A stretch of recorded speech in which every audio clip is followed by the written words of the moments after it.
interrogate students. We're going to give them an opportunity to come in and speak to what they may have saw when they feel ready, which is why some of these questions can be answered now.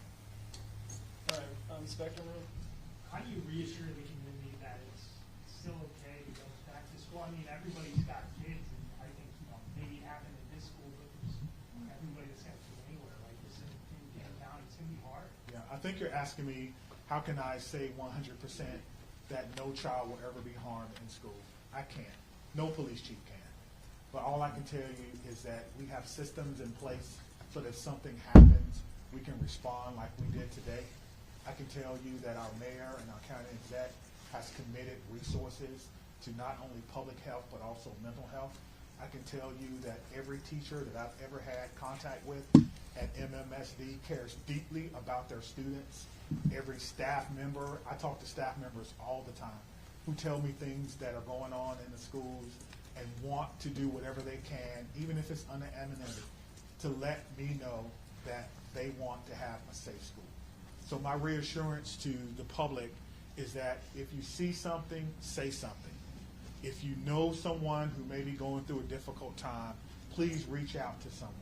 And I think what I can do is make sure that our police department is transparent and open and honest and inviting for people to call and give information. I think MMSD does an excellent job of that, and the same thing can be said for any other private school. If you want to give information or you need someone to talk to, I can promise you we'll have someone there to get that information. All right, there. Understanding that this is a private school you may not be as familiar with, what do you talk about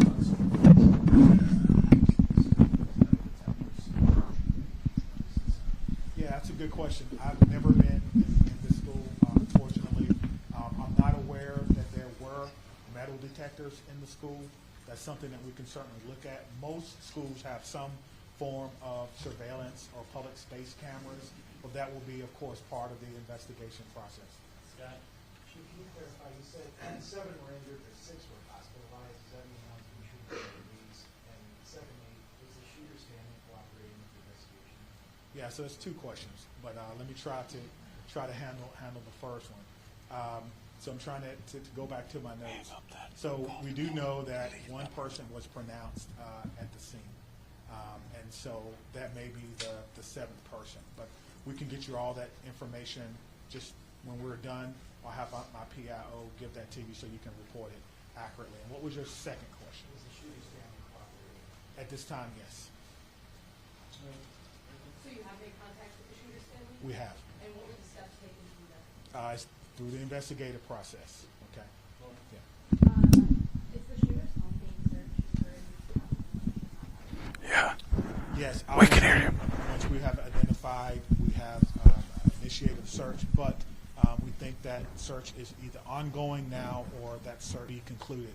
Of course, it's about safety. That's the first thing. Making sure that people are safe, and then we'll go from there. This has been, an amazing day for everyone. And so if you have who may have been a shooter, you want to make sure that their family is okay. You don't know. And so that is what we're doing right now. It is about the safety of everyone. This is going to be a long day for the Madison Police Department. We just want some of your patience. Are you aware, had the school had any prior threats? And then just, jumping off of that, do you know if the shooter had any prior contact with law enforcement?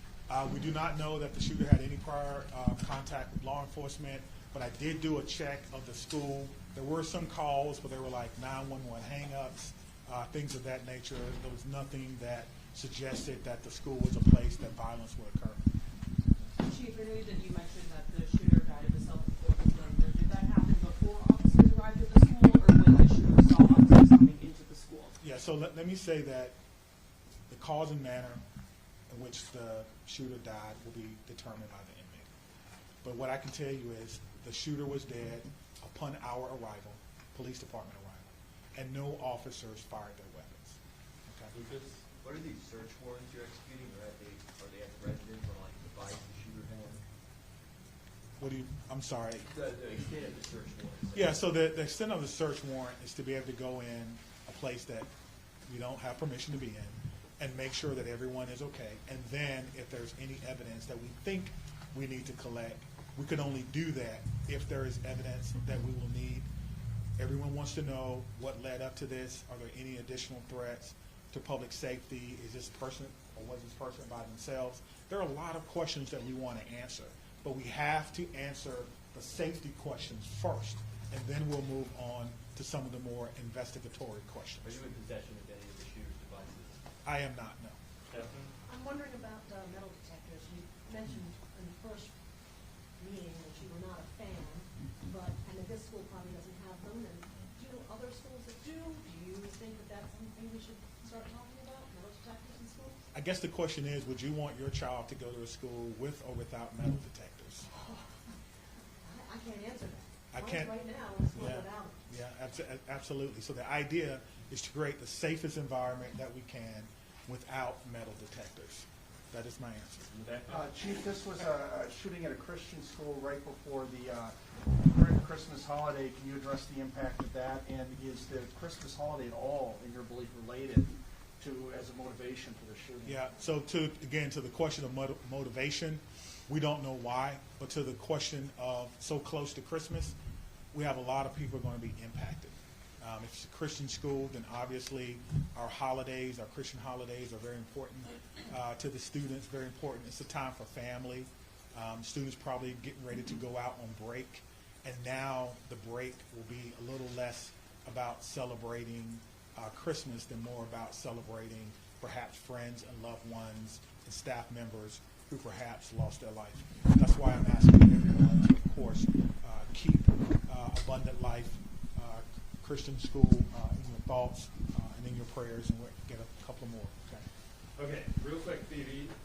So it's a private school that gets public money from the value system. So what has this revealed about maybe gaps in security or training for staff? And is that something you're thinking about whether schools that are private or state funded really need to do, on par with public schools when it comes to safety? Well, what I'm telling you is that in 1997, I began my professional career as a public school teacher. I taught history for 4 years before becoming a police officer. So I did not get far enough to take courses in administration and budgeting of schools. I don't know what governs private schools, if they receive money, where that comes from.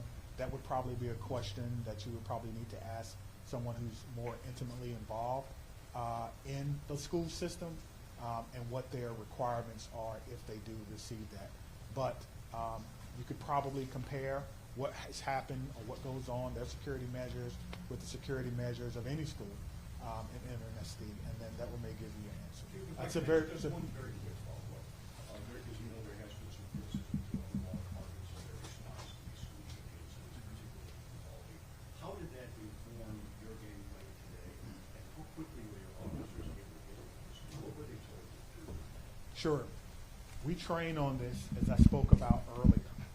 When officers arrive on the scene, they immediately go in, which we did in this case. Stop the threat, stop the killing, find the killer. That's how we train, and that's exactly what we did today. There's no waiting. There's no coordination of who's in charge. Everyone knows exactly what to do. I spoke about this earlier. We train on this constantly. Our commanders, including the fire chief and I, was in a commander's training less than 2 weeks ago, going over this exact same scenario for another fictional location. And so all of that came into play today, and our officers performed extremely well based on their training and based on the expectations that they know exactly what to do. Stop the threat, stop the killing, find the threat. Chief, can we just do one more? What was the- Whether this was a current student? Hold on, right here. Thank you, all. Yeah. I think the questions have been asked, and we're straying a little far from what's most. First of all, there is a lot that our community can and will do in the coming days to support the victims and their families, and we will have more information at future briefings. If anyone, and I would urge you all to include this in your stories, if anyone needs mental health support as a result of this incident and the coverage of it, I encourage them to reach out to 988 by phone or text and to get the mental health support that they need. It is incredibly important that we take care of our community in this very difficult time. We all have a role in preventing gun violence. Our entire community needs to be part of the solution here. There are many things that we can do, and we can have those conversations in coming days. But first and foremost, what needs to be a priority for all of us is supporting our young people. And that is where our community's attention needs to turn at this point in time. The police department, the fire department, the city, the county will share additional information about the investigation as it becomes available. But I urge you all to help our community find resources to support their mental health and to find resources to support the victims and families at this time. Thank you all. It'll be at cityofmadison.com. Me, Stephanie, and Cynthia will stick around and answer any other questions, folks. That's all. Let me say just before I go, because the mayor mentioned that this was a whole of government response. It certainly was, and there's so many people that we want to thank. We cannot thank everyone, but it's also a whole of law enforcement response. Even though we are in different agencies, we all have the same training, and so I want to thank our partners with the FBI who are here in the department.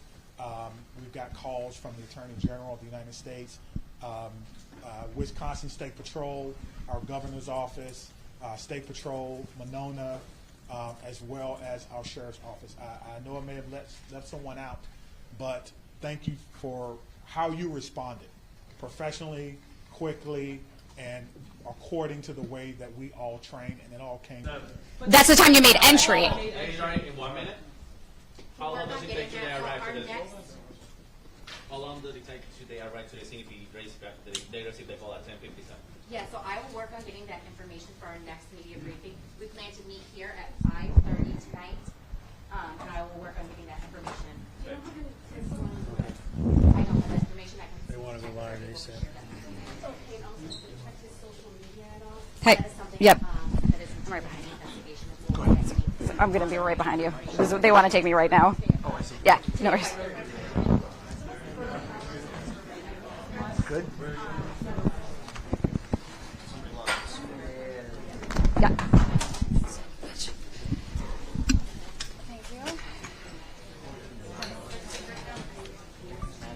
Yeah, I got you. Yep. I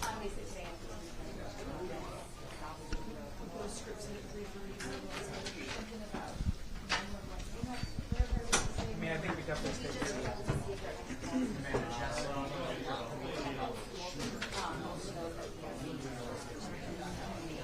Okay. Yeah.